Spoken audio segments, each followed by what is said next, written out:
Our stock price was up 92%. Last year it was up 85%. So, they've been able to put away a pretty handsome profit for the future. But I can honestly say what I'm proudest about is that when people are making decisions now, everyone's kind of looking around the table when we have executive committee meetings or management committee meetings, making sure that they themselves are accountable to the bottom line. I'm also reminded now of another story early on when my father was cautioning me about our competition with the world's largest food company. For those who don't know who I'm talking about, they are headquartered in Basel, Switzerland. They have a beautiful office, and they are a very daunting competitor. But my father said, we have to be careful how we compete with them, because one day they could just wake up and they could crush us. My father was a proud man, but he never showed it. But I was just very intrigued and shocked by that particular remark, because I akined it to him backing away from a fight. But it was his caution of just trying to get me to say, don't be so aggressive sometimes. Choose your battles. You don't need to win every fight that you pursue. And I said, if I tell this to our people, this might be misconstrued as fear or retreating. So I thought to myself, how do we turn this into a positive? So I thought, well, I like the story of David and Goliath. We'll be David, they'll be Goliath. I know how that story ends. It ends in our favor. And so I would use this when I talk to our people about how we need to compete. I would also take a page out of the Vietnam War, because I likened ourselves to being like the BC, and our big competitor to being like the Americans with the carpet bombing. The Americans would bring their B-52s, they'd bomb the hell out of Vietnam. But I know who won that war, and it wasn't the carpet bombers. It was the hit-and-run tactics. So we would find ways of being competitive in a different way and playing to our strength, and not getting sucked into the game that our competitor plays best, that gave us a competitive advantage. Many years later, many years later, the opportunity came knocking when the competitor came and said, are you interested in buying the business?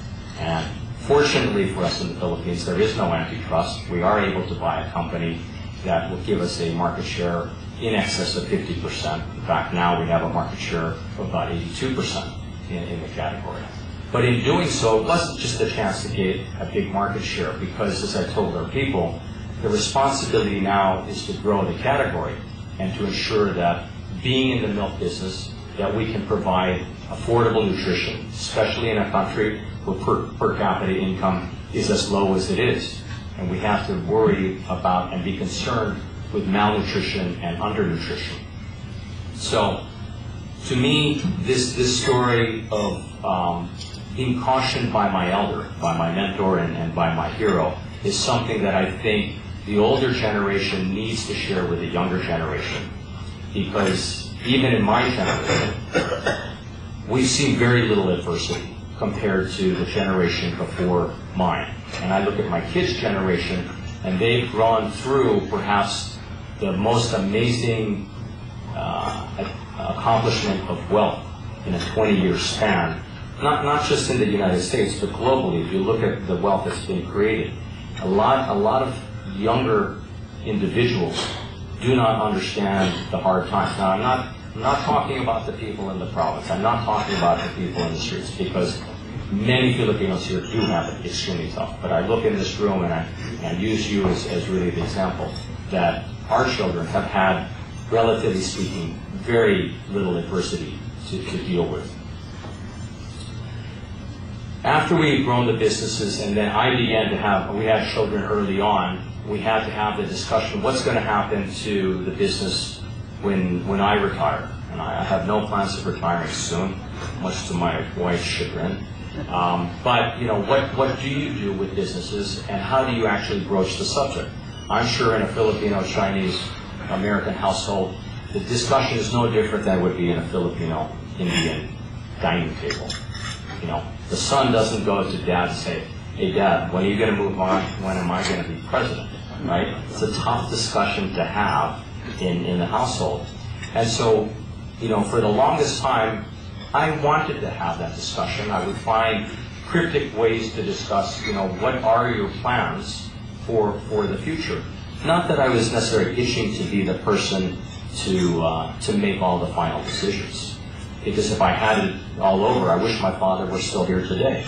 I don't sleep as well as I did 12 months ago when my father was still around. Even if he was not active in day-to-day business, I knew he was there if I needed a tough question to be answered. And I just wanted to bounce off the experience and the wisdom that he had. But I think it's incumbent of the generation that is in control. What happens if you fall, if you drop dead of a heart attack on the golf course, or a plane goes down, or you catch a sickness that you don't recover from? How prepared is that business for the future? What type of succession plan have you had, whether it's with your professional managers or with someone else in the family? And has that discussion been had with enough people so that everyone understands what the real deal is? If you've been following what's happened in the Herald Tribune with Stanley Ho's, is it 5 families or 6 families?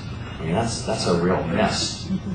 And it's very important, if you do want your businesses to continue to grow and to be successful and to prosper, that you have to think that if the key person is there and you've not built an organization and an infrastructure that allows for decisions to be made, then your businesses are at risk of collapsing when the patriarch or the person in charge does leave the organization.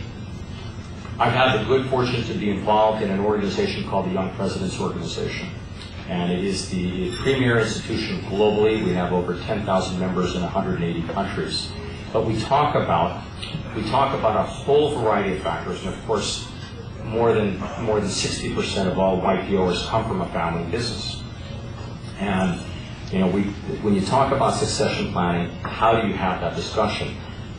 The boardroom isn't necessarily the best place to have that. And best practices have shown us that when you have this discussion as a family council, and you have this discussion early enough before the next generation of kids are getting ready to get involved in the business, that you have a higher probability of coming to agreement. Because in my case, if I want to have this discussion now and I want one of my children to be involved in this business, and my sister says, well, what about my son and my brother who might have children later on says, well, what about my son or my daughter about this? It becomes very emotional. So you kind of have to set some of the rules up in advance. What is the criteria? Or what are the criteria that will enable and make the next generation eligible to work in the business? And I say eligible because the word that I dislike most in this generation is the so-called entitlement. The younger generation feel quite entitled. And when I go off and do something, and then my son says, well, what about me? And I said, well, what about you? I work for this. Just because you're my son doesn't mean that you get to do this as well. So they need to work for it. If you have these discussions and say, in order for you to be eligible to join the business, you need to have gone to college. You need to go out and work for 3, 4, 5 years. Maybe you need to speak 2 or 3 languages. Maybe you have to reach a position of a certain level in the company that you're working for, so that when and if you do come to the company, then you're bringing something to the party. Otherwise, you're just going to come and, I'm going to teach you all over again. The other side of the coin is that I think there's a lot of pressure in family households to convince the next generation to come into the business, especially when they may not be interested. And I've had the chance to talk to a couple schools, and after I talk to them, I preach about the importance of having passion in what you do.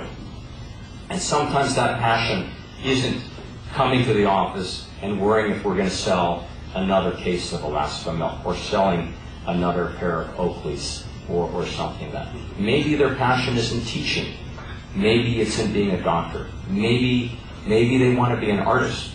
And it does not need to be about the bottom line. Because if you take someone who's being forced to join the family business and they don't have the interest in doing it, I can almost assure you that that's a recipe for failure, because they'll do it out of a sense of duty and obligation. Not so much in the West, but in the East. If you look at our Asian heritage, out of a sense of duty, we will abide by our parents. But I don't think we'll do it with a conviction, because ultimately it's not making us happy. And if you're not happy about getting up and doing what you do every day, chances are you're not going to do what you're doing very well. If you establish these rules early on, before that next generation is in an active position, before you get into a holding pattern for them to come join the business, you save yourself a lot of grief and keep families happier. You prevent or you preclude siblings from arguing from one another. And of course, when you get bigger families where you've got uncles and cousins, that becomes very complicated. Now, I look at the UYTENGSU group that is now going into their 6th generation. And they practice this family council that I talked about. And I think it's one of the best examples of how a family business can be successfully run from one generation to another, because they have a very strict code about who can and who cannot, and who is eligible and who is not to go join a family business. And of course, there's dozens and dozens of organizations, family businesses that have been successful for a particular generation that did not succeed to the next generation for a variety of reasons, but most often not. It was the next generation was either not prepared, or there was so much squabbling that that generation could not agree to work together, and the family enterprise ended up imploding.